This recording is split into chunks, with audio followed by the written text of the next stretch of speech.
I got hello guides, నా పేరు ఖాదర్ భాష. ఇప్పుడు నెక్స్ట్ వీడియోలో పెట్టాను. ఆ వీడియోలో కొంచెం బ్యాక్ కూర వండింది, ఆ కూర చెప్తాను. ఈ పని దొంగలకి నమ్మకూడదు ఎప్పుడు. పని దొంగలు అంటే తిండిపోతులు, పని దొంగలు. పని చేయడం పనికిరారు. ఇంట్లో వాళ్ళు కష్టపడితే ఆ కష్టం వాళ్ళు కష్టపడిందంతా ఆంటోని సరిపెట్టుకుంటారు. కానీ పని చేసుకోవాలా, 10 రూపాయలు మిగిలించుకోవాలా అనేది ఎవరికి ఆశ ఉండదు. నేను బాగలేని వాడినైనా, నేను పేషెంట్ అయినా, నేను హ్యాపీగా ఏదో కష్టం చేసుకోవాలని చేస్తూ ఉంటా.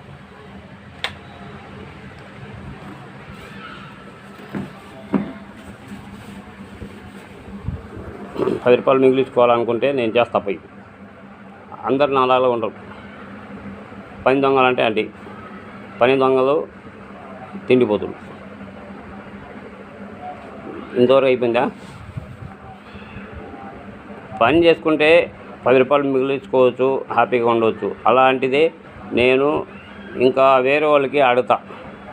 నేను ఫలానా మార్కెటింగ్ చేస్తున్నాను రా, ఆ మార్కెటింగ్లో మంచి ₹10 ఆదాయం ఉంది, దాంట్లో జాయిన్ కావండి, ఐడి వేసుకోండి అంటే, అయ్యా అవి చాలా చూసాంలే, మాకు తెలుసా, అవన్నీ మాకు తెలుసు. కానీ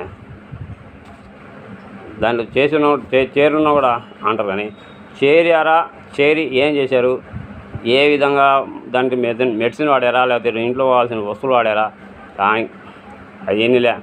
ఐడి వేసారు అంతే, ఐడి వేసుకున్నారు. కానీ దాని గురించి ఏం తెలీదు. దాన్ని మంచి చెప్పడం ఏం తెలీదు. ఏం తెలియకుండానే అవి మాకు తెలుసులే అనేస్తారు. అదేవిధంగా నేను ఒకరోజు పనికని ఒక హెల్పర్ని తీసుకొని వెళ్తూ ఉంటే చీమల స్టోర్ చేస్తాను. 2 చీమలు పోతూ ఉంటాయి. అదే ఒక మేస్త్రి, ఒక హెల్పరు. ఆ 2 చీమలు పోతా మాట్లాడుకుంటూ ఉంటాయి. ఏ మేస్త్రి, నాకు ఈ మధ్య పనులు లేవు, పనులు లేక ఇంట్లో ఇబ్బందిగా ఉంది, పిల్లకాయలకి స్కూల్ ఫీజు కట్టలేకపోతున్నాను, కరెంట్ బిల్లు కట్టలేకపోతున్నాను, గ్యాస్ బిల్ కట్టుకోలేకపోతున్నాను, ఏదో ఈ ఇబ్బందులు చెప్పుకుంటూ పోతూ ఉంటాం. దాంట్లో ఒక లారీ ఒకటి పోతూ ఉంటుంది. ఆ లారీ పోతూ ఉంటే సైకిల్ బస్తాలు వేసుకుని పోతాం. లారీ సడన్గా స్పీడ్ బ్రేకర్ వస్తుంది. స్పీడ్ బ్రేకర్ కాడ సడన్ బ్రేక్ అయ్యగానే లారీలో నుంచి ఒక సైకిల్ బస్తా కింద పడిపోద్ది. ఆ లారీ వాళ్ళు చూసుకోకుండా వెళ్ళిపోతారు. ఆ సైకిల్ బస్తా కింద పడిన తర్వాత ఈ 2 చెవులు చూస్తాయి. ఒకటమ్మడ మంచి ఆహారం దొరికిందిరా నాయన, ఇవి అవి పరిగెత్తుకుంటూ పోతాయి సైకిల్ బస్తా కాడికి. కష్టం చేసుకోవాలా, బతుకోవాలా, ₹10 మిగుల్చుకోవాలని అనుకుంటే ఆ చీమ అయితే ఆ చీమకు పిలుస్తుంది. తీసుకుపోయి ఇంట్లో పెట్టుకుందాం అంటే, నేను రాను, అయ్యింది మీ తినేదే, నాకు ఆయన అలవాట్లేదు అంటే తిండిపోతుడు, పని దొంగ. అలాంటి దానికి దేనికి పనికిరాడు. సరే నువ్వు రాకపోతే నేనే ఆ చీమ ఆ సైకిల్ని తీసి మోసుకొని పోతూ ఉంటుంది. మోసుకొని పోయి ఉదయం సాయంత్రం దాకా, ఎక్కడ దాకా ఆ చీమ ఇల్లు ఏడుందో గూడు, ఆ గూడు దాకా తీసుకుపోతూ ఉంటుంది. తీసుకుపోయి మోస్తూ ఉంటుంది, తీసుకుపోయి వేసుకుంటూ ఉంటుంది. ఈ దొంగ చీమ ఏంటంటే అంటే, నేనేంది మోసేది, నేను పోయి నలుగురిని తీసుకొని వస్తాను అని చెప్పి ఆ చీమ కూడా గమ్ముగా వేరే గూట్లో పోయి, అరే నీకు మంచి ఆహారం చూపిస్తాను, నాకేం ఆదాయం ఇస్తావు అంటే, పని చేసి కష్టపడేదానికి పనికిరాదు ఆ చీమ కష్టపడేదానికి పనికిరాదు. వేరే వాళ్ళకి సాయం అడుగుద్ది. నేను మంచి నెలంతా తిని అంత ఆహారం ఇస్తాను, నాకేం ఇస్తారు మీరు, అది ఏందో చెప్పు నాయనా, మేము పని లేక అల్లాడుతున్నాం, అది ఏమో చెప్తే నీకు కావాల్సింది ఇస్తామంటే, రా తీసుకుపోయి చూపిస్తాను. నా దగ్గర పెద్ద సైకిల్ బస్తా పడింది, దాంట్లో కావాల్సినంత మీరు తీసుకోండి, దాంట్లో తీసుకుని దాంట్లో సగం నాకు వేయండి, సగం మీరు తీసుకోవాలండి, నేను మాత్రం తాకను, మీరే తెచ్చి నాకేసేయండి అని చెప్పి ఆ చీమ అంటుంది.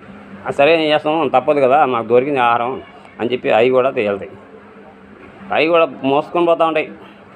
ఆ చీమ సైకిల్ని తీసుకుపోయి వాళ్ళ గూట్లో తీసుకుపోయి దాచిపెట్టుకుంటుంది. తీసుకుపోతూ ఉంటుంది. తీసుకోవడం, దాంట్లో సగం వీడికి ఇవ్వటం, ఈ దొంగ చీమకి సగం తీసుకోవడం, ఆ విధంగా చేస్తూ ఉంటాయి.